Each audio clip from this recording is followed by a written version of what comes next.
A estátua dos sonhos de Nabucodonosor, estudando Escatologia Bíblica 1, o capítulo 4, o sonho e sua interpretação. O sonho, diz Daniel, tinha o propósito de revelar o que viria após aqueles dias. Daniel estava vivendo um momento do domínio babilônio. A Babilônia era a instituição que tinha iniciado na história bíblica o paganismo, e também estudamos através da história que eles também iniciaram o processo de divinizar seres humanos. Nimrod, o fundador da Babilônia, e sua mãe Semíramis, ele foi chamado de Deus e ela de mãe de Deus. Tá bom? Então agora a Babilônia dominava o mundo. Esse texto diz que foi no segundo ano do reinado de Nabucodonosor, então seria ali no ano 603 a.C., mais ou menos. E Daniel vai descrever esse domínio da Babilônia, tá bom? Que substituiu a Síria, que por sua vez substituiu o Egito no poder mundial. Esse domínio da Babilônia, ele é significativo porque essa é a instituição que primeiro, vamos dizer, desafiou a Deus. Na descrição do sonho, Daniel diz que era uma grande estátua de esplendor excelente e que a vista de Nabucodonosor era terrível.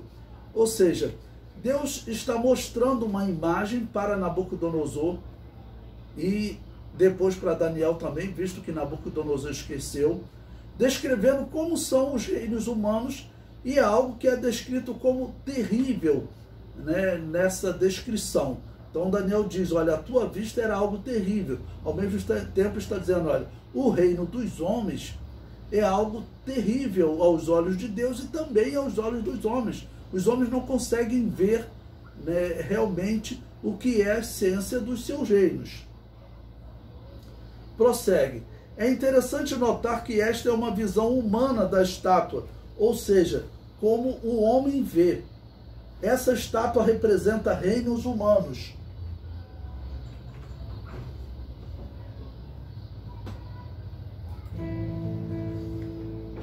E apesar de vista num sentido humano, ela era terrível. As obras do homem, quando vista pelo próprio homem, causam espanto. Imagine agora essas obras vistas por Deus, né? Então, se nós vermos um resumo de tudo que os homens faziam naquela época e o que fazem até hoje, graças a Deus o mundo teve uma influência do cristianismo que ajudou a mudar um pouco a atitude. Mas os babilônios, o que eles faziam? Faziam o que os assírios e os egípcios faziam antes deles e o que os babilônios faziam lá no tempo de Nimrod.